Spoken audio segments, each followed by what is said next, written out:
E é um caso, esse aqui chamou muita atenção porque o veículo de passeio envolvido é um carro que a gente não vê circulando muito por aí, é um Tesla. Agora, quem passou no sinal vermelho foi o motociclista. E aí, isso provocou um acidente que levou o próprio motociclista a óbito. É uma cena infelizmente comum em São Paulo, nas outras grandes cidades brasileiras, e que está, não necessariamente nesse caso, mas de forma geral, como comentam os nossos ouvintes, ligada a uma nova dinâmica que se criou no trânsito, também pelo aumento da demanda do trabalho por aplicativos. É por isso que a gente vai ouvir aqui o deputado federal Joaquim Passarinho, do PL do Pará. Ele é o presidente da comissão especial que quer regulamentar o trabalho por aplicativos, para nos contar em que pé está o trabalho dessa comissão e se já existe alguma sinalização de possibilidade de acordo, porque até agora tem sido muito difícil se achar uma solução que agrade a todas as partes,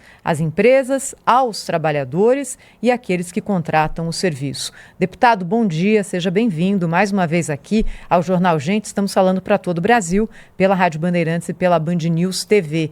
Em que pé está o trabalho da comissão, deputado? Bom dia a todos da Band, obrigado pelo convite. Foi muito bom, inclusive, essa matéria que vocês botaram aí para falar sobre essa pauta. A comissão reuniu, debateu, ouviu muita gente, ouvimos a academia, ouvimos os trabalhadores, ouvimos todos os aplicativos. O deputado Coutinho, que é o nosso relator, ao final do ano passado, emitiu um primeiro documento para que servisse de base das discussões, porque esse trabalho foi fruto de uma reunião de 6 outros projetos que tinha aqui, então foi uma junção de projetos e se tirou uma média de cada projeto para sentir a temperatura, né?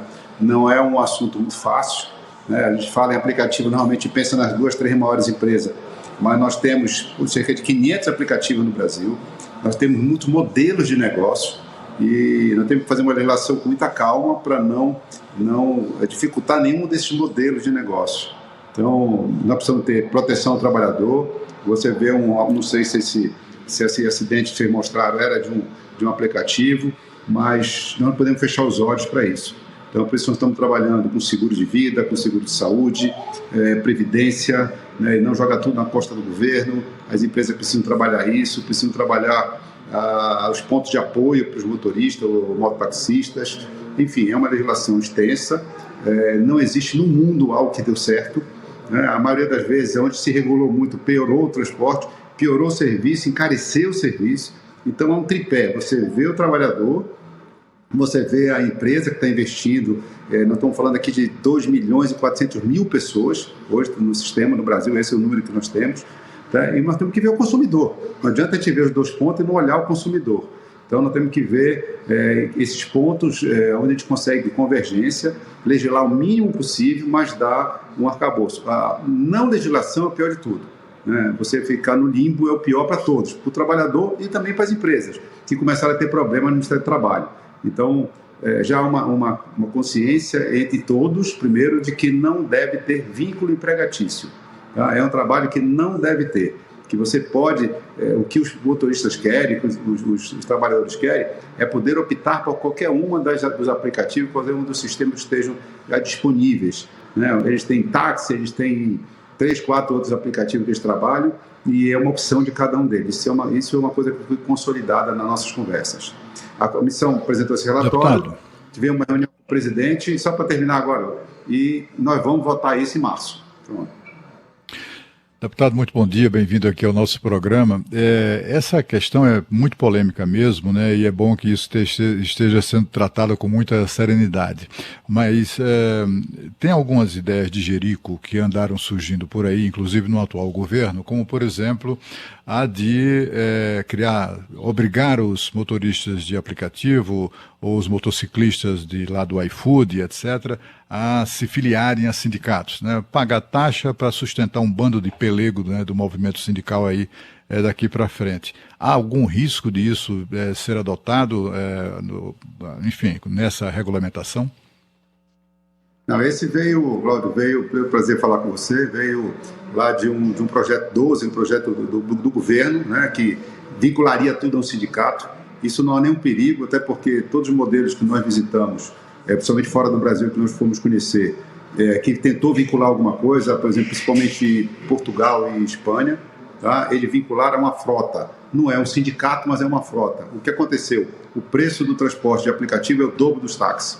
Né? Você paga para o aplicativo e tem que pagar mais um valor para a frota, ou seja, para o sindicato, ou para qualquer coisa que você coloque. Então, isso só faz tirar dinheiro do bolso do trabalhador que já trabalha nesses aplicativos de forma bem apertada. Então, zero de chance de voltar essa ideia de que tenha que ter sindicato, que o sindicato é que vai discutir, nada. Se é sem vínculo empregatício, também é sem vínculo com qualquer tipo de sindicato. Sônia. Vamos lá, deputado. Tudo bom com o senhor? Um bom jura aqui de Paris. E olha, eu tive no Brasil agora no ano passado, nas férias, e a gente conversa com muitos motoristas de aplicativos que dizem estar satisfeitos, né? Inclusive eu já tive a oportunidade de pegar vários engenheiros que me falaram preferir trabalhar com aplicativos pela liberdade de horário, né? E compor aí o orçamento da família e também por ganharem mais. Eu queria saber do senhor que com essa nova regulamentação, como isso pode afetar quem trabalha com aplicativos de forma prática? Bom, nós temos, para garantir alguns direitos, logicamente, alguns motoristas, principalmente os mais jovens, quando a gente fala em previdência, por exemplo, ter algum tipo de previdência para que possa pensar no futuro, os mais jovens não querem, porque querem dinheiro no bolso, né? Então, nós temos que ter essa preocupação de ver isso para não afetar tanto. Por exemplo, quanto um trabalhador recebe? Isso tem que estar claro. Se ele é autônomo, quando ele tem ele tem que ter poder de recusar a corrida.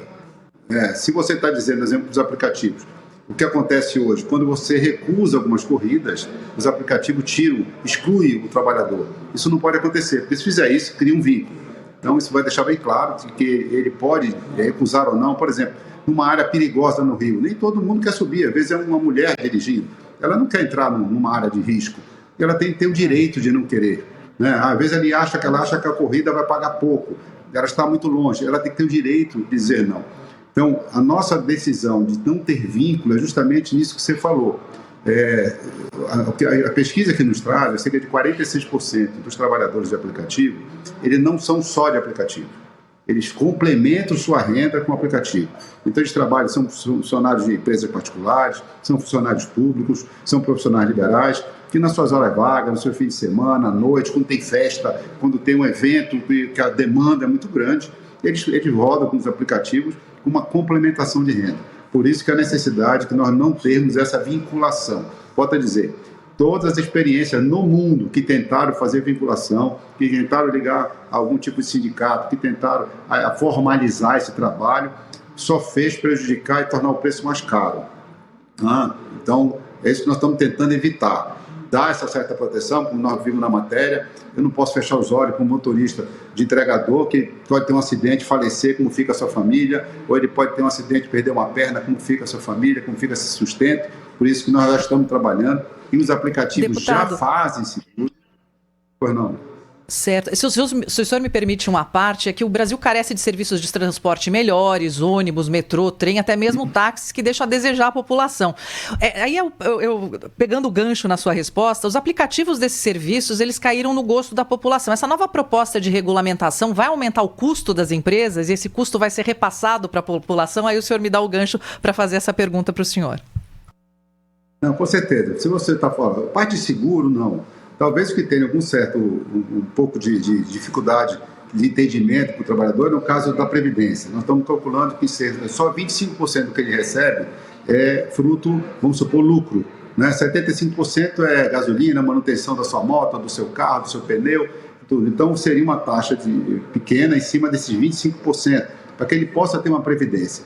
Isso é um custo a mais para ele, né? Isso acaba, bem ou mal, não adianta esconder, cai um pouco no preço. Então, há uma certa, com uma legislação que dá uma certa proteção a esses aplicativos, e ter um pequeno aumento no custo. Nós não podemos pesar a mão. Tá? Se fala em 13º, se fala em várias garantias, que nós não podemos ficar dando, porque senão isso cai no bolso do trabalhador, do pagador de imposto, do consumidor. Não adianta a empresa, o aplicativo, eles não vão assumir esse tipo de coisa. Eles vão repassar preço. Então, nosso cuidado como o Cláudio falou há pouco, nós estamos tendo todo cuidado, por ter votado isso ano passado, não vamos fazer, vamos tentar o maior consenso possível, estamos ouvindo a todos, tá? Para que a gente consiga, eu vou dizer, legislar o mínimo possível, influenciar muito menos nessa relação. É uma relação que dá certo, é uma relação vitoriosa e que quando o governo mete a mão, ele acaba azedando essa relação. Eu queria perguntar para o senhor sobre isso, porque o Supremo Tribunal Federal tem um julgamento previsto, virou um caso até que ganhou um nome, uberização, por conta de uma das empresas envolvidas aí.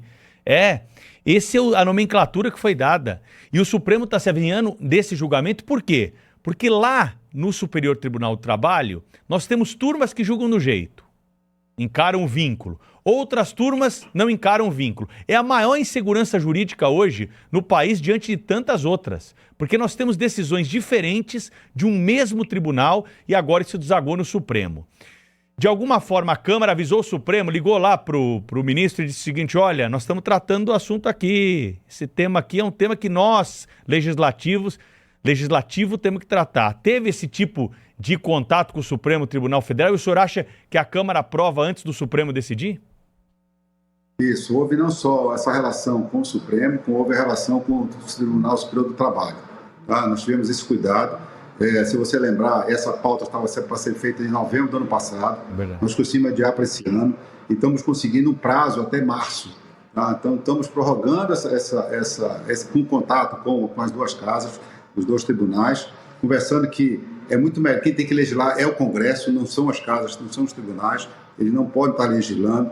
Conversamos já com os aplicativos, conversamos com as empresas e com os trabalhadores, dizendo que se pode, por pior que seja a nossa legislação aqui, ela pode ser bem melhor do que qualquer decisão do Supremo, que sai sem discussão, que sai sem nenhum tipo de avaliação, sem nenhum tipo de definição mais clara. Vai ser uma decisão talvez até monocrática, pode sair de lá.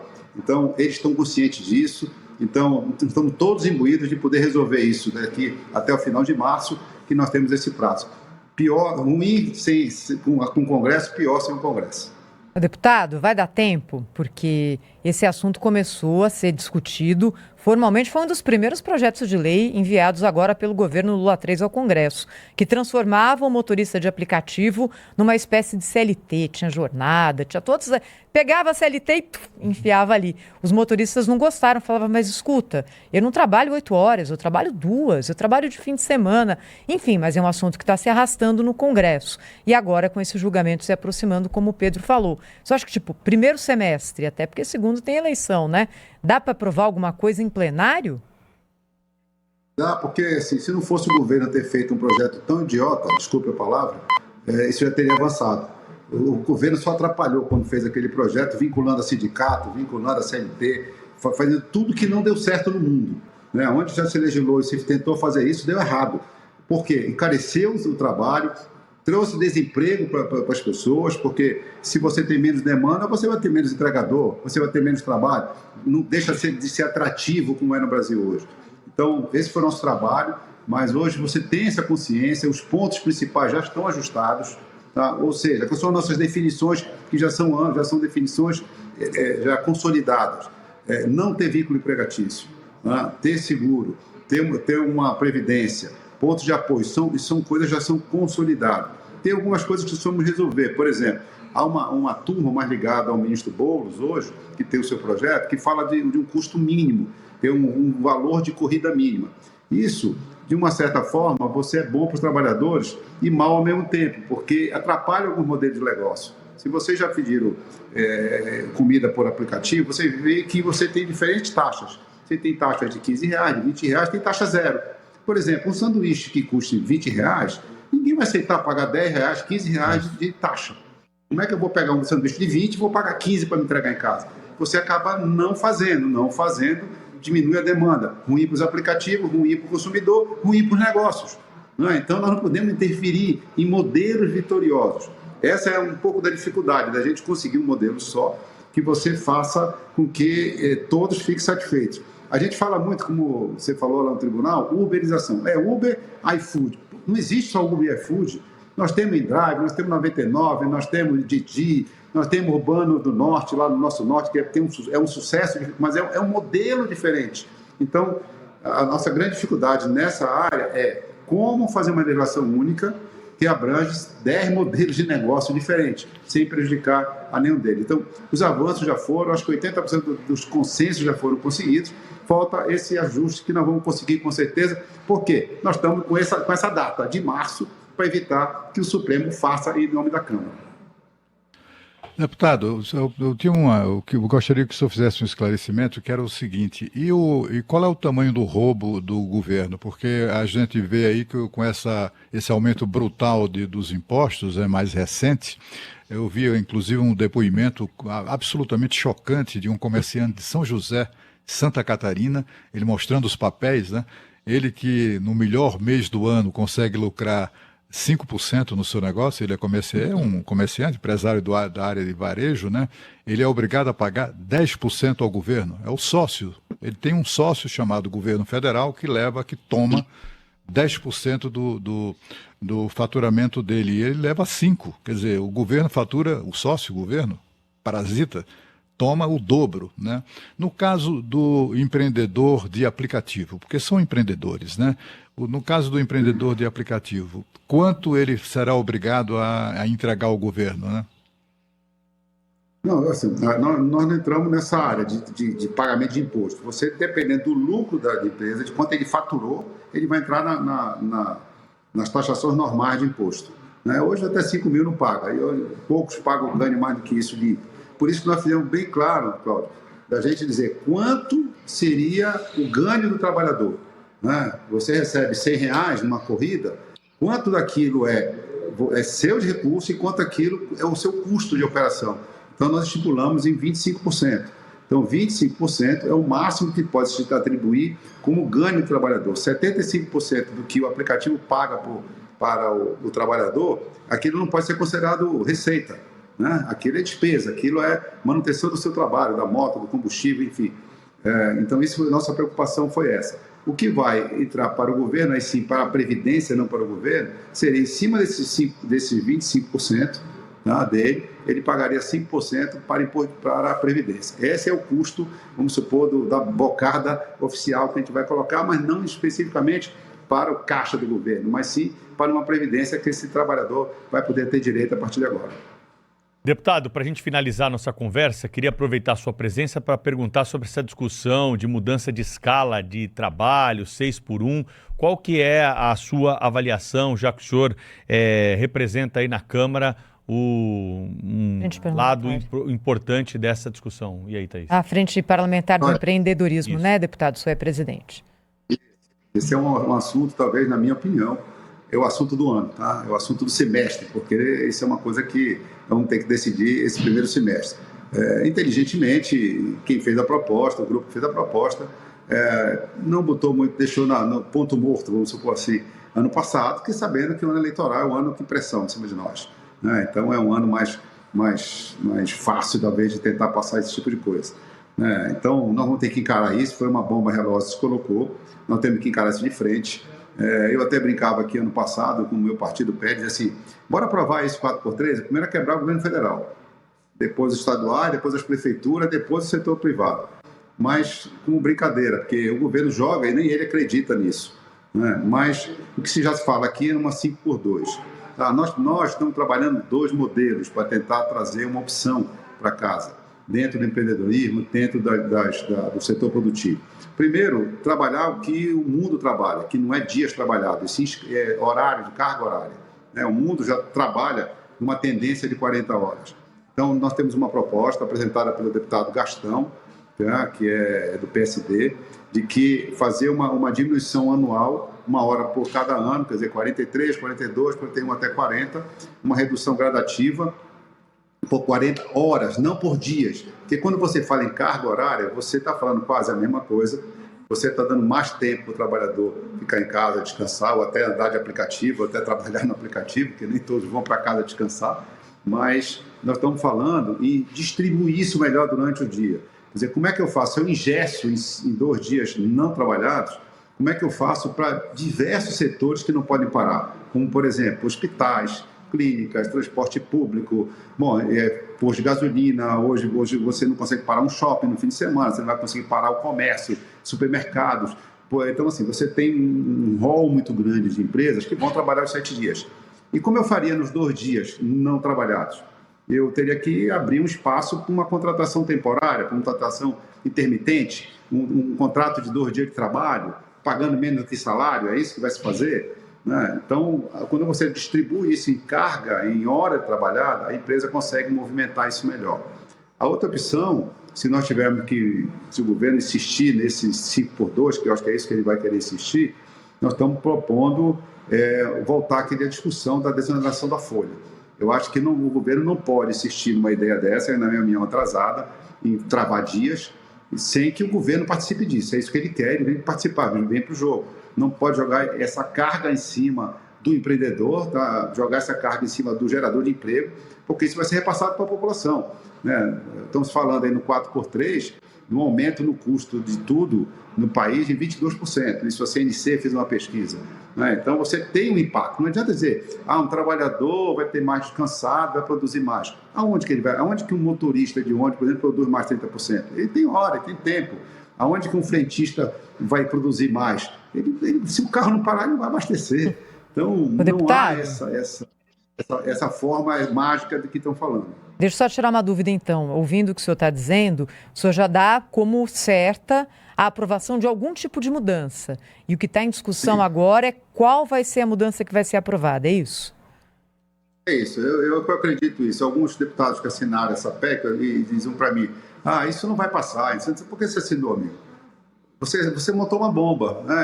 As pessoas aqui têm, às vezes, uma irresponsabilidade numa assinatura, achando que é apenas uma assinatura. Não, você armou uma bomba que não tem que desarmar. E para desarmar essa bomba, ninguém vai sair ileso disso. Nós temos que diminuir e conversar com quem emprega, com quem gera imposto, quem paga nesse país imposto, quem emprega nesse país, para ver o menor impacto possível, para que isso não seja repassado para um custo de vida. Logicamente, é um projeto, é uma tese muito difícil de você, no ano eleitoral, botar alguém para votar contra. O que nós precisamos é dar conforto a nossos deputados que pensam de uma maneira diferente do governo, de votar algo em que não tenha um impacto tão pesado na iniciativa privada, no empreendedor brasileiro. Esse é o deputado Joaquim Passarinho. Muitos ouvintes estão perguntando, ele é parente do ex-senador Jarbas Passarinho? Explica aí para o ouvinte da Rádio Bandeirantes que está com dúvida. Vai, deputado. Isso tem muita dúvida. Inclusive, o Estadão anteontem fez uma charge com o meu nome, mas com a caricatura do Jarbas Passarinho. É meu tio. É meu tio, que sempre fez, eu acho, que um nome na política. É uma referência para nós, pelo menos pela honestidade. E nas relações exteriores também, deputado. Isso, então não pode pensar até diferente dele, não gostar de alguma posição dele, mas era um homem correto, um homem honesto, um homem íntegro, e isso falta muito na política hoje. Seu tio, é isso, deputado? Tá aí o deputado Joaquim Passarinho, então, sobrinho de Jarbas Passarinho, esclarecido aqui para os ouvintes que estavam curiosos com essa informação. Deputado, vamos voltar a falar sobre esses assuntos aqui na Rádio Bandeirantes e Band News TV. Bom dia para o senhor e até uma próxima. Muito obrigado a todos, prazer estar com vocês.